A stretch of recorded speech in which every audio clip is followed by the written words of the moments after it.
বস আজ দেখতে কোনো খদ্দেরই নেই। বস আজকে ঝাড় পাবো, তার সবাই করে হলেও গাড়ি কেড়ে নেবো।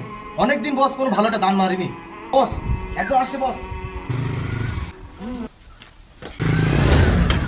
দাঁড়া, একদম দাঁড়াবি না, একবার জবাই করে দেবো একদম। এই তোর গাড়ি দে, তোর গাড়ি দে, গাড়ি দে, শিখে গাড়ি দে বলছি। গাড়িটা নিয়েন না ভাই, ভাই দেখেন ভাই গাড়িটা নিয়েন না। বস এ তো কথাই শুনছে না, আও মাও কাছে বস। ভাই গাড়ি চাপে দে, একদম বল। হে রফিক দে, সুরিমিত দে, ওর সুরিমিত দে।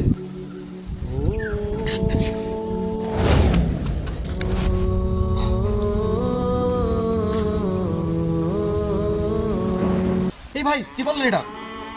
মেরে ফেললেন লোকটাকে? সামান্য কিছু সম্পদের কারণে লোকটাকে মেরে ফেললেন?